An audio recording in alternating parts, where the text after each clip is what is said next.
안녕하세요. 형광펜 성경과 함께하는 성경 공부. 오늘은 호세아 8장입니다. 나팔을 더해 입에 댈지어다. 대적이 독수리처럼 여호와의 집에 덮치리니. 여호와의 집은 예루살렘을 얘기할 텐데 지금 현재 호세아서는 북이스라엘의 멸망에 대한 것을 좀 경고하고 있는 거거든요. 그럼 도대체 이 여호와의 집에 덮친다라는 것을 어떻게 해석해야 되는가라는 좀 고민이 있기는 합니다.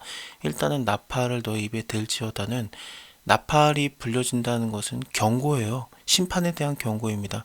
특히나 뭐 여러 예가 있는데 요한계시록에서도 일곱 천사가 나팔을 불 때마다 그 나팔 소리에 의해서 많은 재앙들이 임하고 그런 것들이 있거든요. 그리고 이스라엘에서도 나팔을 불고 전쟁을 가는 거였어요. 원래는 그렇습니다. 그렇게 되면 하나님께서 미리 앞서가서 싸우시는 듯한 그런 느낌이 있었거든요. 대적의 입장에서는 나팔 소리가 들리면은 이스라엘의 나팔 소리가 들리면은 하나님이 직접 치러 오는 듯한 그런 느낌이 있어요. 근데 나팔 소리가 수비적인 입장에서 되면은 경고를 받는 거죠. 심판에 대한 경고입니다. 대적이 예루살렘을 칠 거라는 얘기일 수도 있겠지만 북이스라엘도 결국에는 좀 베델이라든지 아니면은 단지파 쪽에 금송아지들을 만들어 놓고 섬기고 그랬어요. 그래서 이 여호와의 집을 아마도 왕이 좀 투혼하는 그런 거룩한 장소들, 거룩은 아니죠. 사실은 그렇습니다. 우상 숭배하는 곳이 어떻게 거룩한 곳이 되겠습니까? 근데 왕이 선정해 놓은 그런 장소들이 있잖아요. 그것을 얘기하는 걸 수도 있습니다. 근데 6절을 보면은 사마리아의 송아지가 부서뜨리우리라라고 돼 있거든요. 베델도 아니고 단지파도 아니고 사마리아라고 돼 있는데, 사마리아 뭐 수도니까 거기서도 무슨 송아지 같은 것이 만들어져 있었는가? 왜 이렇게 우상을 만들었는지 모르겠어요. 우상을 섬기고 좀 하나님께 많이 배반을 한 거죠. 그래서 하나님께서는 이거에 대해서 이는 무리가 내 언약을 어겼다, 내 율법을 범함이로다 라면서 하나님께서 많이 안타까워하고 계시죠. 저희가 장차 내게 부르짖기를, 히브리어에는 장차는 없습니다. 저희가 내게 부르짖기를 나의 하나님이여 우리 이스라엘이 주를 아나이다 하리라. 이스라엘이 이미 선을 실어버렸다. 실어버렸다라는 것은 좀 멀리 먼 거리로 물리쳐 버리는 거 있잖아요.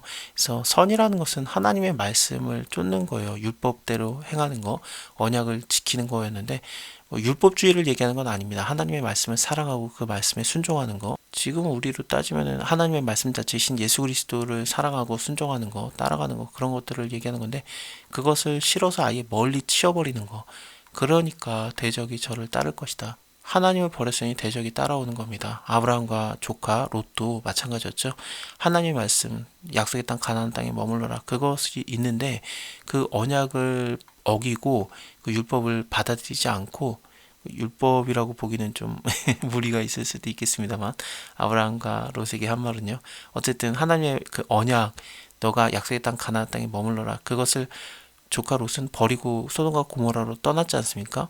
아브라함은 그냥 있었어요. 그랬더니 하나님께서 나타나서 아브라함에게 동서남북을 봐라. 내가 이 땅 다 너에게 주겠다. 그렇게 말씀하시고, 조카 롯에게는 어떻습니까? 대적이 와요. 그래서 전쟁이 일어났었고, 연합국 대 연합국의 싸움이었는데 소돔과 고모라가 소속된 그 나라들이 집니다. 그래서 대적이 와가지고 결국엔 잡혀가고 그런 게 있었죠. 그렇습니다. 하나님을 쫓아가면, 하나님의 말씀을 순종하면 하나님께서 나타나서 많은 언약을 더해주시고, 하나님 말씀 버리면 대적이 쫓아오는 겁니다. 저희가 왕들을 세웠으나 내게서 말미암지 아니하였다. 저희가 방백들을 세웠으나 나의 모르는 바며, 저희가 또 그 금으로 자기를 위해서 우상을 만들었으니 파멸을 이루리라. 사마리아여 네 송아지를 버리었느니라. 내 노가 무리를 향하여 타오르나니 저희가 어느 때야 능히 무지하겠느냐. 이것이 이스라엘에서 나고 공장이 만든 것이라. 사람이 만든, 장인이 만든 것이다. 참신이 아니니 사마리아의 송아지를 부서뜨리리라. 저희가 바람을 심고, 이 바람을 심는다는 것은 인간의 노력을 심는다, 그런 뜻인 것 같은데, 그렇게 해봤자 광풍을 거둘 것이다. 광풍은 좀 멸망과 관련된 말이겠죠. 그래서 네가 아무리 노력을 해도 결국에는 멸망, 뭐 심판, 그런 것들이 너에게 임할 것이다. 심는 것이 줄기가 없으며 이삭의 열매를 맺히지 못할 것이고 서로 맺힐지라도 이방 사람이 삼키리라. 이스라엘이 이미 상키었은즉 이제 열국 가운데 있는 것이 기뻐 아니하는 그릇 같도다. 많은 나라에 좀 뜯겨진 그런 상황인데 거기서도 좀 홀대함 받는, 포로로 끌려가는 것, 그런 것들을 또 표현하는 거기도 합니다. 저희가 홀로 처한 들나귀처럼, 이 들나귀라는 게 굉장히 좀 길이 안 들어지는 그런 낙이래요. 좀 고집도 세고 그 들나귀처럼 아수르로 갔다라는 거는 히브리어로 보면 올라갔다라고 볼 수 있거든요. 그래서 하나님께로 간 게 아니라 아수르로 올라가는 길이 참 안 들어지는 이스라엘의 그런 교만 고집.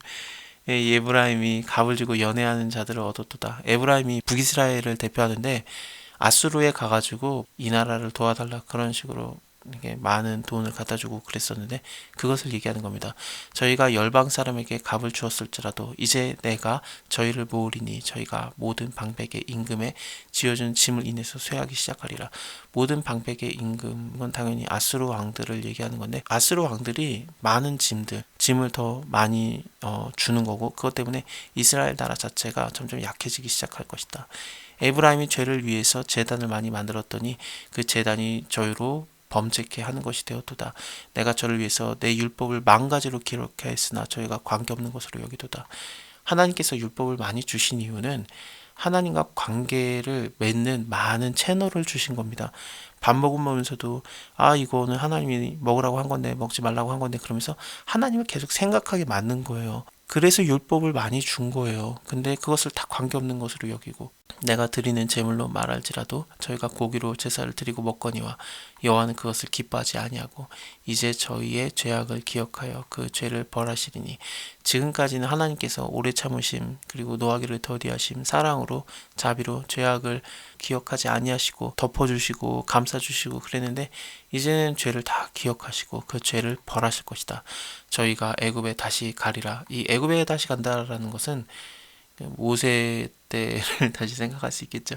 모세를 통해서 하나님께서 애굽에서 이스라엘 사람들을 끌어내 오시지 않습니까? 근데 너네 그냥 다시 돌아가라 뭐 그런 느낌 있죠. 약간 그 비유적인 표현, 하나님께서 많이 화가 났다라는 그런 표현이지 진짜로 애굽에 또 가라라는 얘기는 아니긴 합니다. 일단 애굽이라는 곳 자체가 포로로 있었던 것을 많이 상징하고 있지 않습니까? 그래서 아수르로 끌려가게 될 거라는 것을 말하기도 하고 그렇습니다. 이스라엘은 자기를 지으신 자를 잊어버리고 정각들을 세웠다. 우상 숭배하는 건물들을 얘기합니다. 유다는 견고한 성읍을 많이 쌓았으나 내가 그 고을들에 불을 보내어 그 성들을 삼키게 하리라.